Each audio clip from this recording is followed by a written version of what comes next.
La jornada ha sido terrible para el joven Bíbulo Flaco. Acaba de perder todo su dinero en los dados y, después de unos cuantos vasos de posca de inferior calidad, recibió el susto de su vida en las sucias y malolientes letrinas públicas. Mientras se aliviaba, una rata portadora de enfermedades le mordió el trasero y, para su gran asombro, salieron llamas por el agujero. Como si eso no fuera suficiente, en unas semanas tendrá que luchar como gladiador para intentar pagar sus deudas. Bibulus Flaccus no ha tenido una vida fácil, y como verán hoy, tampoco muchos romanos.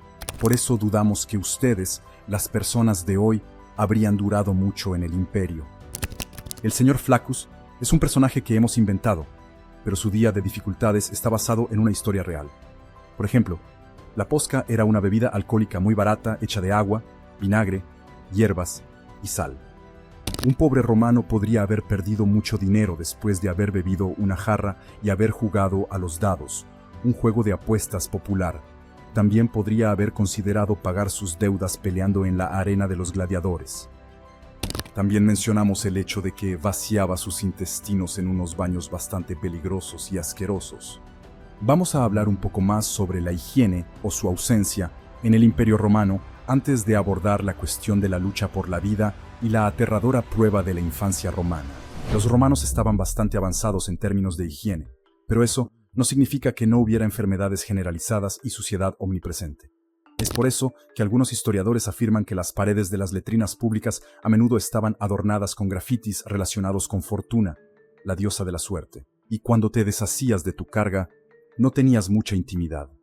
Los romanos más ricos disponían de baños privados equipados con fontanería, de modo que lo que evacuaban de su cuerpo bajaba por el agujero de una red de alcantarillado.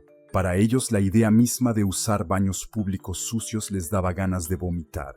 En el video de hoy, vamos a clasificarte entre los trabajadores ordinarios de Roma, los plebeyos, aquellos que no tenían baño. En casa, podías hacer el acto en un orinal y llevar el contenido a las alcantarillas, pero mucha gente ordinaria iba a los baños públicos donde probablemente tenían que sentarse sobre un agujero con muchas otras personas al lado haciendo caca. Sus togas quizás ocultaban sus partes íntimas, pero nada podía ocultar el ruido y el olor. Luego, estaban las ratas que se reproducían alrededor de las letrinas. Propagaban enfermedades y, como si eso no fuera suficiente, la acumulación de metano a veces podía provocar incendios, según el libro Death and Disease in Ancient Rome. La situación se agravaba por el hecho de que algunas personas simplemente arrojaban el contenido de su orinal a la calle. Esto empeoraba el ya significativo problema de las enfermedades. Los enfermos se bañaban en los baños públicos con las personas sanas, por lo que no era difícil enfermarse en Roma. Quizás utilizaban un raspador para quitarse la suciedad al bañarse y también aplicaban aceites de oliva perfumados, pero no tenían jabón. Esto también facilitaba la propagación de enfermedades. Una buena cosa que hacían, sin embargo, era no tocar sus propios excrementos. Para limpiarse el trasero, a menudo usaban una esponja de mar atada a un palo que dejaban cerca de los baños en un pequeño arroyo artificial. Estas cosas, llamadas tersorium, eran compartidas por todos. Es un poco así como ocurre. El Imperio Romano duró más de 1000 años, y por supuesto, algunos lugares eran más sucios que otros, pero en general, si hoy los enviáramos allí, la mayoría de ustedes tendría problemas para hacer caca y lavarse. Incluso las élites romanas tendrían que estar muy desesperadas para utilizar el pantano, como lo llaman los británicos. Las mujeres libres generalmente no usaban los baños públicos, e incluso si una esclava tenía que aliviarse allí, corría el riesgo de ser agredida, lo que nos lleva a la criminalidad. Raramente escuchamos hablar de las calles de la antigua Roma donde las personas comunes vivían y trabajaban. Estas calles no eran un lugar donde uno quisiera estar después del anochecer. Si vivías en una ciudad, había barrios marginales, e incluso si no vivías en un proyecto de la Roma antigua, tal vez estabas alojado con otras familias en un complejo de apartamentos de estilo antiguo bastante abarrotado. Conocemos un poco estos barrios gracias al poeta romano Juvenal, que no tenía mucho que decir sobre los barrios pobres de Roma. Él bromeaba sobre caminar por las calles oscuras de noche, diciendo que uno de los muchos peligros era que alguien arrojara un orinal lleno de desechos humanos por una ventana y que aterrizara en su cabeza. En sus propios termes decía: Hay muerte en cada ventana abierta cuando pasas por la noche. Podrías bien ser considerado un imbécil, a salvo de un accidente repentino, si sales a cenar sin haber hecho tu testamento. De muchas personas pobres vivían en pequeñas habitaciones situadas en grandes edificios llamados ínsulas, es decir, islas. Estos edificios a veces tenían 30 metros de altura, por lo que no era muy divertido pasear por debajo de ellos por la noche. Un hombre que vivía en uno de estos edificios escribió que estaban tan cerca unos de otros que podían asomarse por la ventana y estrechar la mano del habitante del edificio vecino. En general, cuanto menos dinero se tenía, más alto se vivía debido a los peligros que representaba. Los habitantes de estos edificios no estaban realmente seguros. Un incendio a menudo era sinónimo de muerte masiva. El estadista romano Cicerón dijo un día en broma: "2 de mis edificios se han derrumbado y los otros tienen grandes grietas. No solo los inquilinos, sino incluso los ratones se han mudado". No era una broma para los inquilinos, por supuesto.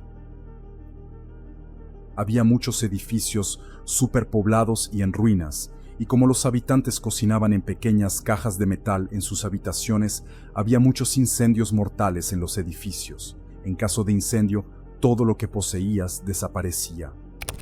Los pobres no podían permitirse un seguro, era un lujo reservado para los ricos. Un historiador moderno escribió sobre lo que les sucedía a los pobres en caso de incendio. Estabas por tu cuenta.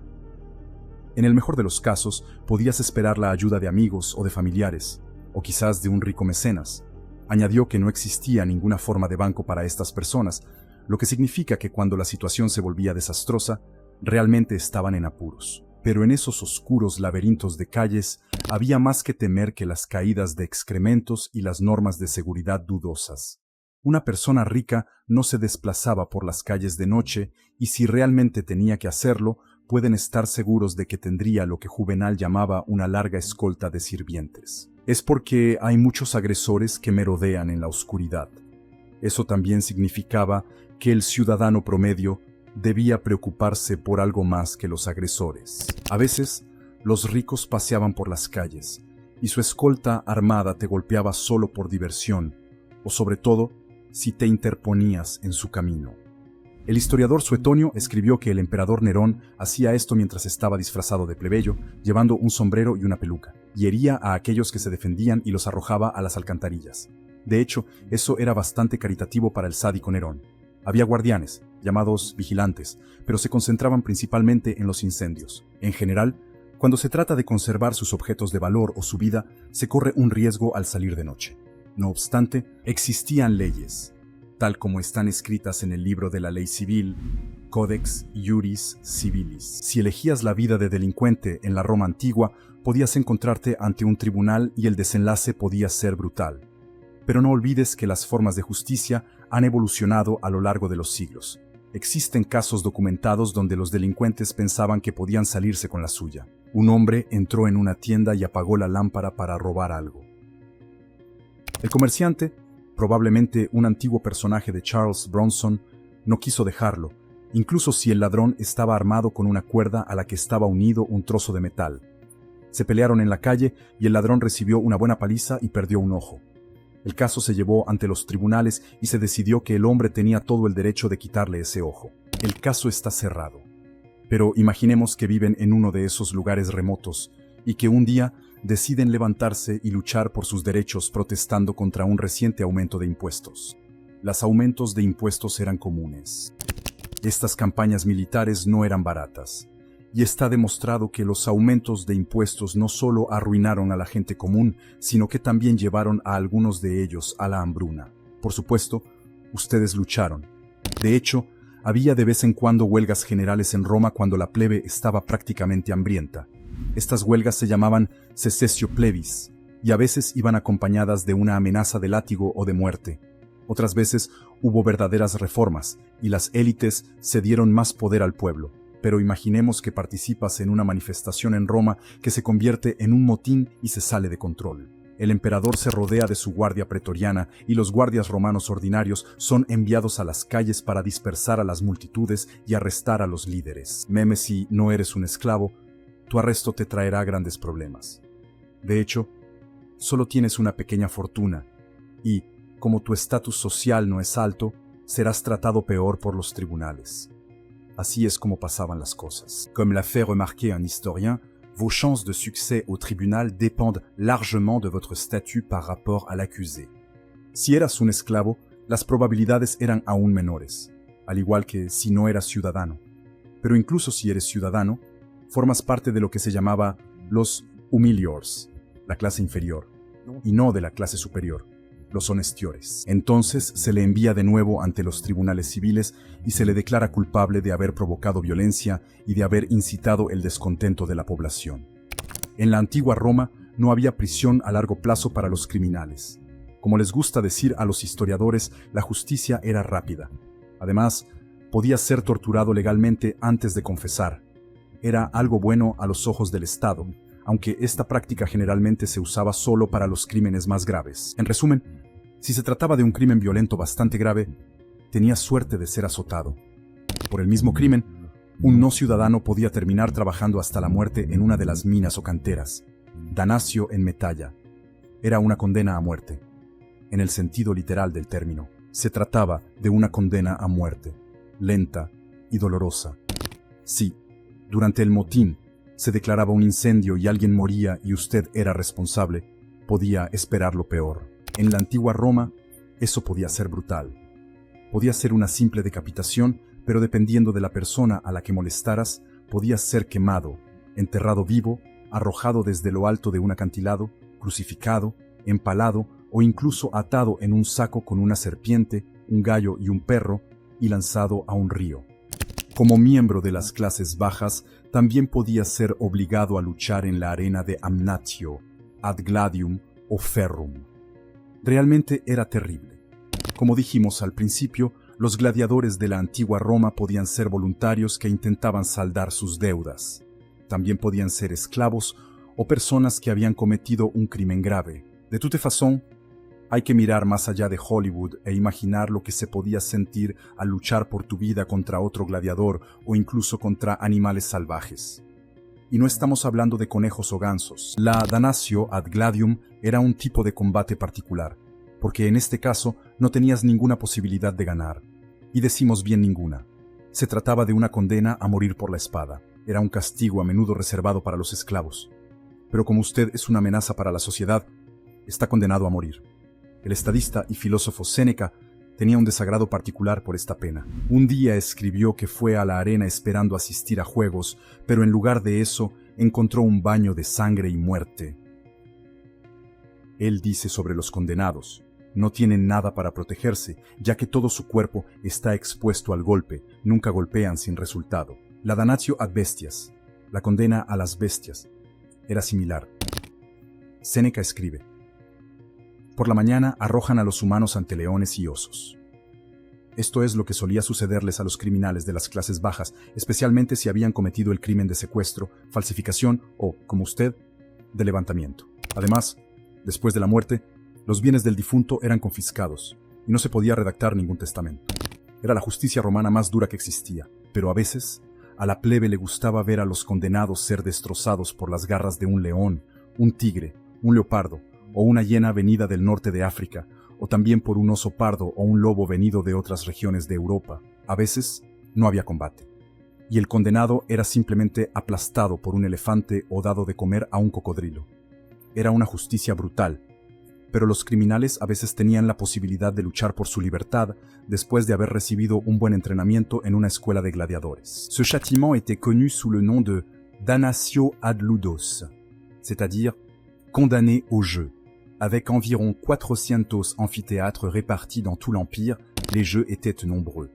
También se trataba de eventos de gran envergadura, a veces anunciados como lo hacemos con las películas, pero con pinturas gigantes en las paredes que representaban a los gladiadores o animales exóticos. A pesar de lo que hayas podido ver, los combates entre gladiadores profesionales no siempre eran luchas a muerte. La tasa de mortalidad podía ser del 20 al 25% durante estos intercambios de golpes y de fuerzas muy entretenidos.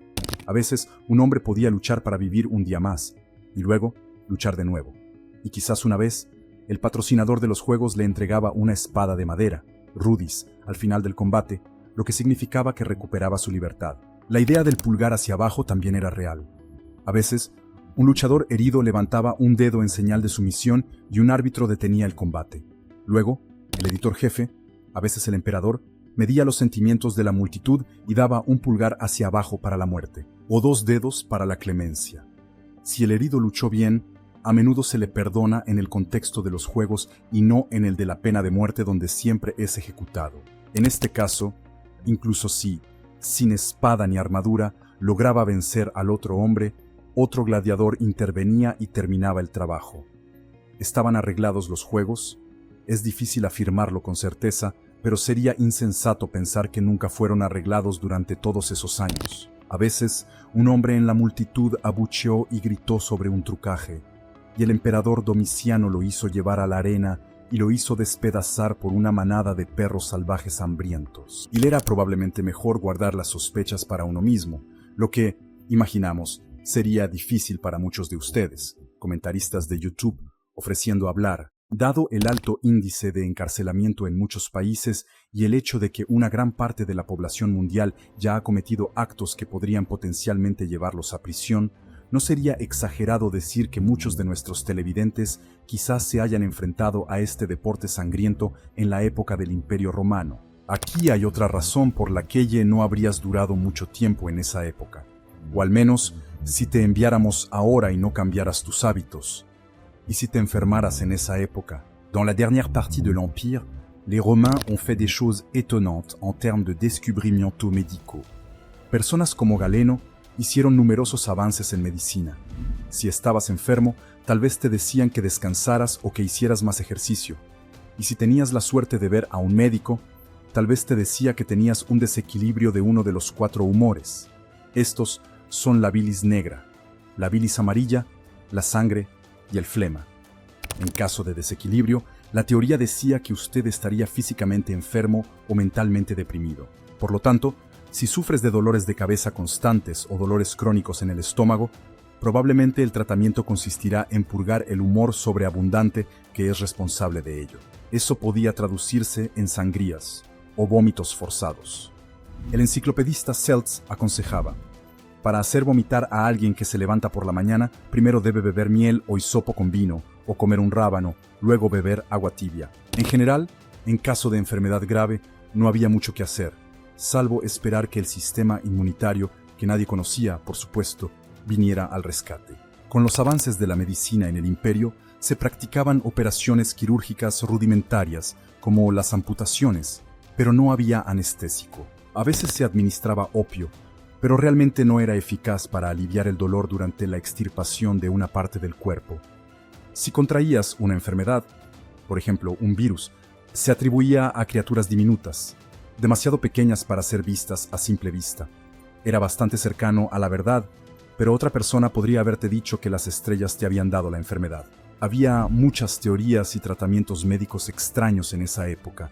Si tenías verrugas, tal vez te hubieran dicho que aplicaras estiércol de vaca quemado, caca de ratón o grasa de cisne en la zona afectada.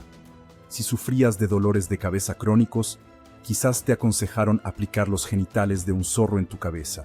Para la epilepsia, quizás se le haya dicho que bebieras sangre de un gladiador, que comiera cerebro de camello empapado en vinagre o que consumiera agua que contuviera los genitales de un oso. También se le podría haber dicho que estaba poseído por una potencia superior.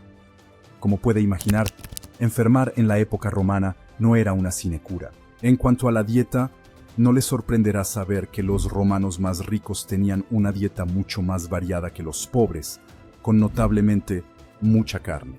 Los muy pobres podían subsistir comiendo mucha papilla, llamada pulse, pero la mayoría de las personas podían conseguir frutas y verduras y, por supuesto, pan, el plato preferido de los romanos. Aquellos que tenían más dinero comían cosas como lenguas de flamenco o incluso lirones. Parece que también comían mucha carne y pescado mal cocidos, ya que los investigadores afirman que muchos romanos tenían problemas de parásitos. El compartir limpiadores de traseros tampoco ayudó. Los ricos también comían caca, o al menos estiércol de vaca. Pensaban que una vez hervida y mezclada con vinagre, podía añadirse al agua y que la bebida aportaba una dosis de energía. Muchos recogían su propia orina, ya que, al disolverse en amoníaco, permite conservar la blancura de la ropa y los dientes. La gente común no habría tenido tiempo de preocuparse por la blancura de sus dientes. Habrían estado más preocupados por su próxima comida y quizás por la alimentación de su recién nacido, un bebé que, en el peor de los casos, habría sido arrojado a la calle con la esperanza de que alguien lo tomara como esclavo. N'oublions pas non plus que le père et la mère de ce bébé étaient peut-être au début de l'adolescence et qu'il y avait un risque réel que la mère meure pendant l'accouchement. Antes de eso, se le habría podido dar excremento de cerdo en polvo para beber con agua para aliviar los dolores del parto. Si el dolor se volvía demasiado fuerte, alguien podría haber colocado sobre ella la pata derecha de una hiena. No tenemos la menor idea de cómo se les ocurrió eso. Aunque estos niños eran considerados adultos en esta etapa, incluso a la edad de 12 años, se suponía que debían haber dejado de jugar con juguetes y debían ahora cumplir con tareas serias. Después de los 8 años, se consideraba que los niños eran lo suficientemente grandes para asumir responsabilidades. El tiempo de recreo había terminado. La infancia era dura, pero teniendo en cuenta lo difícil que era atravesarla con todas las enfermedades que se podían contraer, la adultez era una bendición, especialmente para los pobres. En resumen, la vida era dura para los pobres, al igual que lo es hoy en día. Pero la Roma antigua tenía muchos aspectos positivos. Los guardaremos para otro día. Gracias por quedarse hasta aquí. No duden en hacer clic en uno de los videos en la pantalla para más contenido similar.